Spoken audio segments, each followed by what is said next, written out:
Well, when does it reverse directions?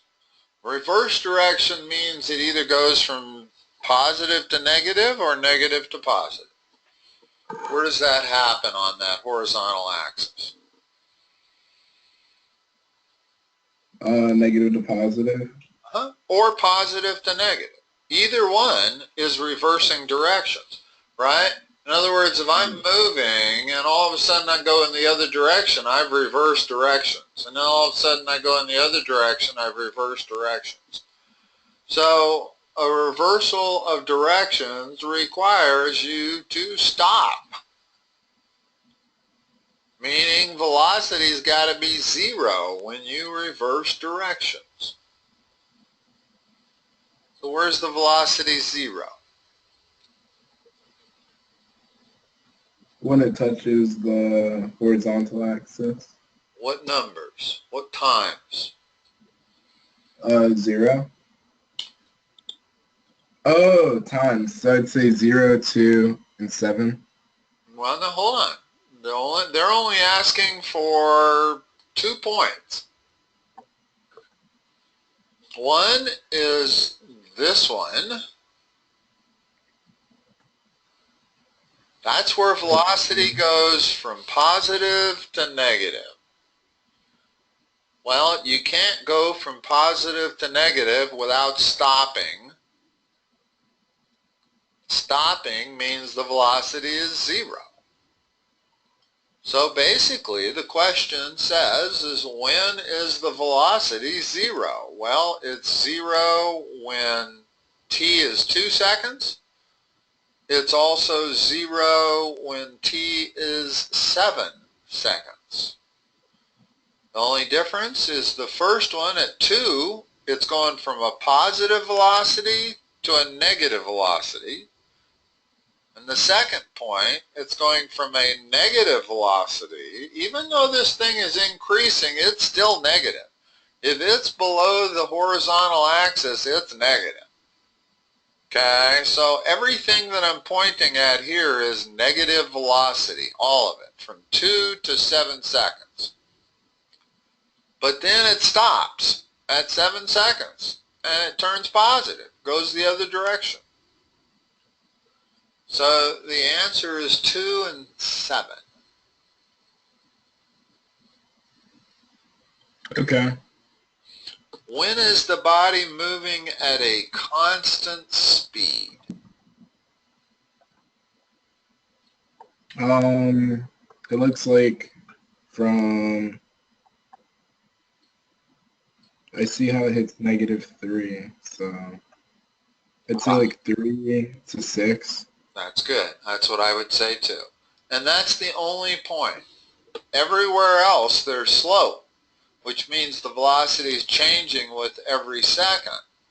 But between 3 and 6, the velocity is a constant -3, meaning it's moving to the left at 3 meters per second. Is that the only 2 parts to this 15? There's actually another part on the other page. On the other page? Okay, let me pull up the other page. Well, it looks like there might be, oh, this is right, huh? You just sent me 2 pages, right? Correct. All right. When does the particle move at its greatest speed? Oh, they took away our y-axis.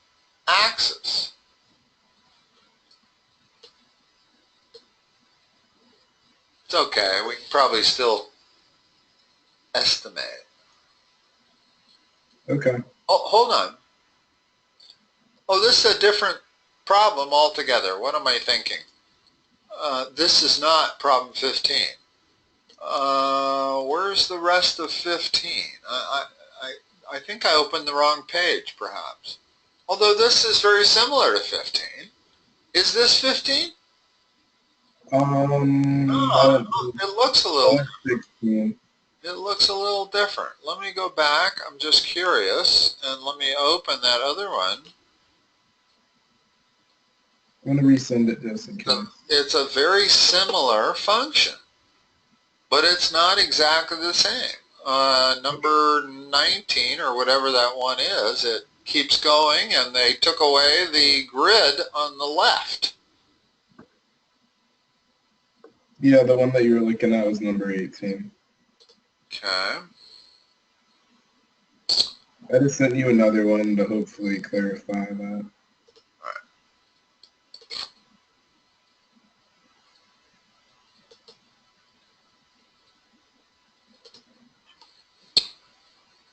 All right. That's 18. Darn it, it's still cut off. Okay. What's happening? I have no idea. 1 moment. It's actually not the same graph. This graph has zeros at 1 and 5. The other one had zeros at 2 and 7. I'm going to try sending it to you again. Hold on. I see C and D. Yep, that's it. Okay. Now, the question is, can I open both files at once? Let me see.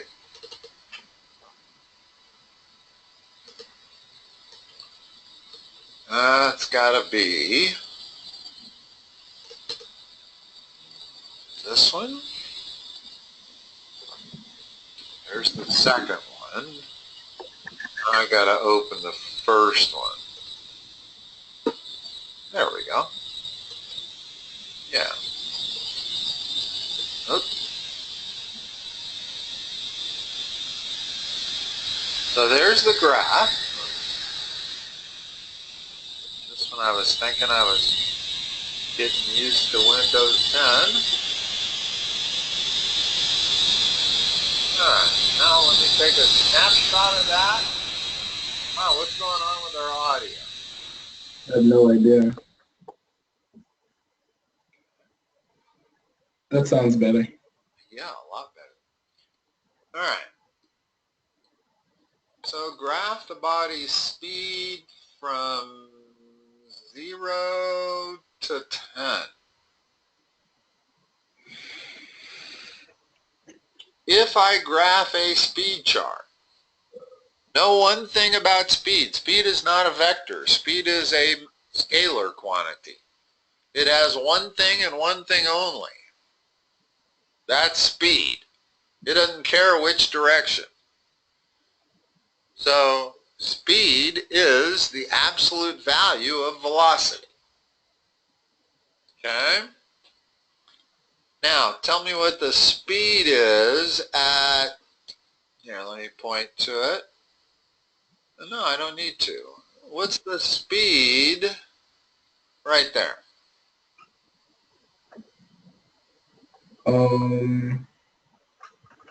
Point to it one more time, please. Yeah, can you see this little dot that I'm making right there? Okay, now I see it. Okay. What's the speed there? -3. That's the velocity. What's the speed? Oh, 3, right? Right. What's the speed right here? That would be 3. Okay. So the maximum speed is 3 in the positive direction, and it's also 3 in the negative direction. It's almost like we're dealing with a thing that's fastest speed is 3. Now it says graph the body's speed. Okay, well, we're looking at a graph of the body's velocity. So what would speed look like? Well, whenever you're taking the absolute value of a function, then whatever's in negative territory ends up being in positive territory. Makes sense, because you can't go negative speed technically. Well, right. In other words, absolute value is always positive, right? Yes. The top of this trapezoid is meant to be at 3. I've drawn it a little fakakta there. But, and this wouldn't be there. In other words, that's what the speed graph would look like, is that any part of the graph that was in negative territory would be reflected over the x-axis. Okay? Gotcha. Understand? Okay. Let me erase that. Now, graph the acceleration. Where defined? All right. This is the velocity curve. What's the acceleration curve relative to the velocity curve? So wouldn't acceleration plug in or substitute something? Well, acceleration as a function of time is the first derivative of velocity. Okay? Yes. First of all, that's a key understanding of calculus. And velocity is the first derivative of position. So acceleration is a second derivative of position. Okay? So what we know about functions that are first derivative of other functions is that acceleration is going to be positive when velocity is increasing. Remember the relationship between, almost feel like I want to pull this up again here. Yes, we haven't talked about this in a while. Let me see how quickly I can get to it. Okay, I think that'd be beneficial. Well, it's one of the most important concepts in calculus. So, unfortunately, I keep screwing up and pulling up the wrong one. Here we go.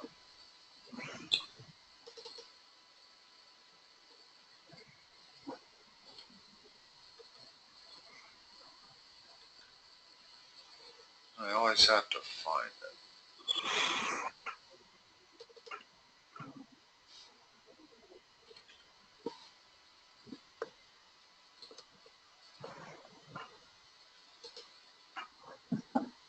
All right, what we're looking at here is this function. Can you see my cursor?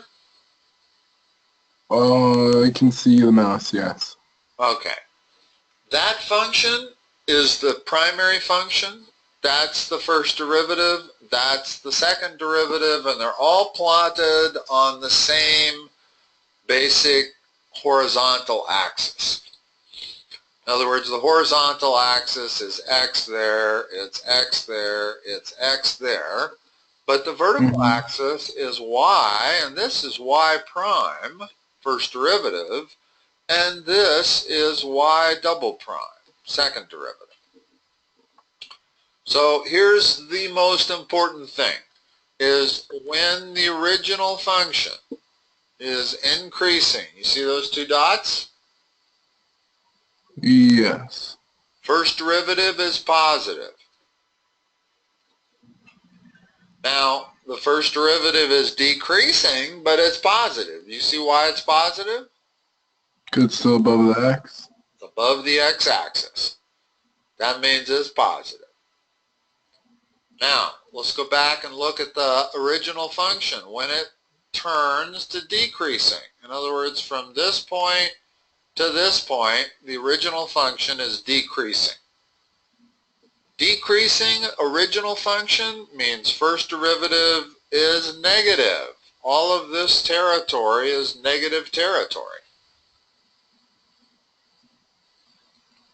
Yeah, that makes sense. It's underneath the x. These are sometimes difficult concepts to figure out because it's like working in first dimension, second dimension, third dimension. Okay? Let's go back to the original function. When the original function turns around and starts increasing again, first derivative is positive. From there to there, first derivative is positive. Okay? Okay. That's the most important thing. Now, there are other things having to do with concavity, which let's put off to a different time because I don't think we need it for this problem.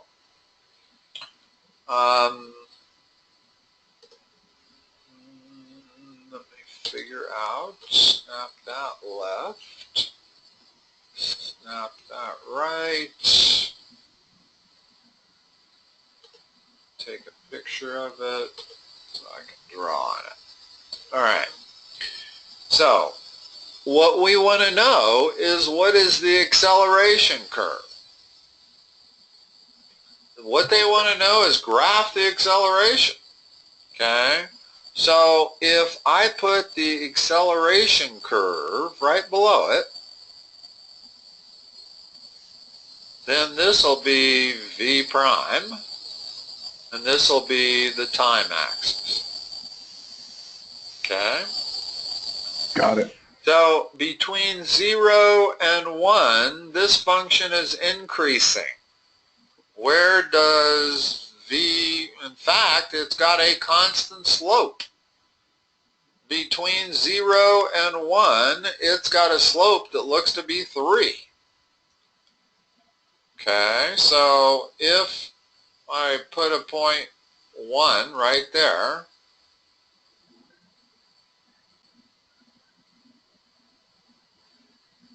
let's call that the acceleration curve. Okay. So from 0 to 1, the slope, it's a straight line. It's got a constant slope. So the derivative of velocity is 3. It's the slope. So the acceleration from 0 to 1 is 3 units. From 1 to approximately 3, what is the acceleration?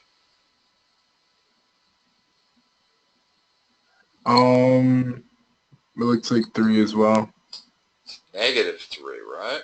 Negative 3, In okay. other words, it's the slope of this curve here, or excuse me, it's the slope of that straight line. Usually calculus is all about curves. Turns out that this problem can all be done without calculus because they've made it full of straight lines. Straight lines you can actually figure out with geometry. You wouldn't need calculus, but nonetheless, this is a good demonstration of calculus. Okay? But anyway, I can see that that slope is a rise of 6 with a run of 2, so it's negative 3. So from 1 to 3, that's the acceleration at negative 3. All right, now from 3 to 6, what's the acceleration?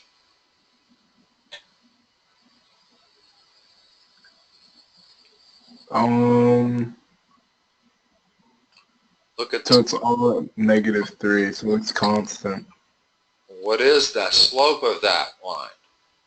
0. Okay.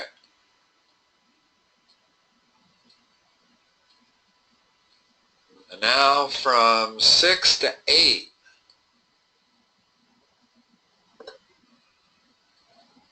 So it goes from 0 to 3, so rise over run, 3 actually over goes, 0. hold on, it goes from minus 3 to 3. So that'd be negative 1. Hold on. What's the rise going from 6 to 8? 6. What's the run? 2. So 6 over 2 is 3. Okay, and is that a positive or a negative slope? Positive. Okay, so that goes up here. And then from 8 to 10. So it goes from 3 to 0. So that's a -3 over 2. Okay, which is like that. Now,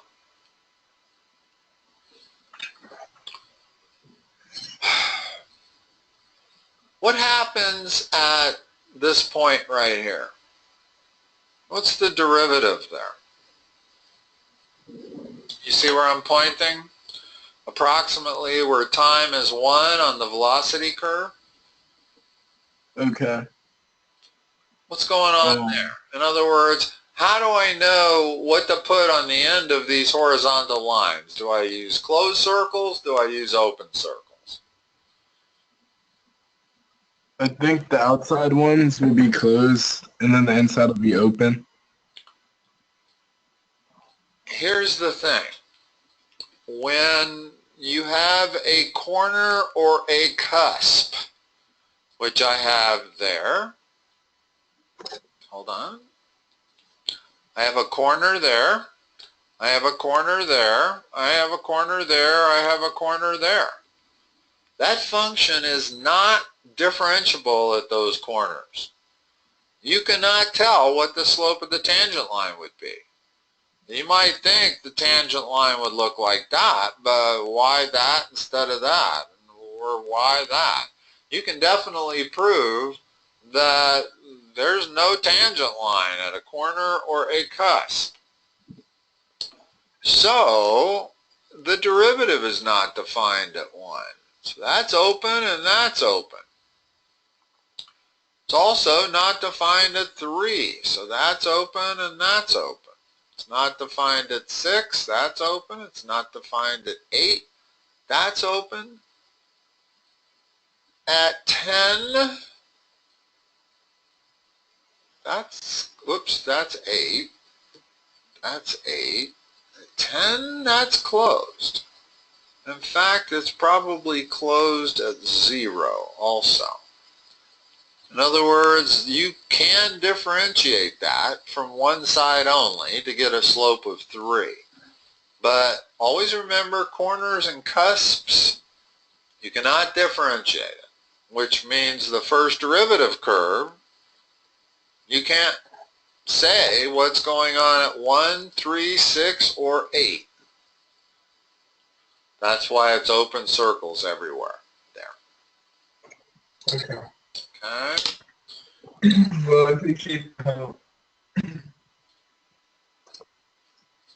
Okay, listen, it's 5:30, Taylor. You want to be done? I'll be done for now. I'll probably schedule another time on Wednesday or Thursday. I'm sorry, I didn't hear that. So I'm probably going to reschedule on Thursday. Okay, cool. Okay. All right, talk to you on Thursday.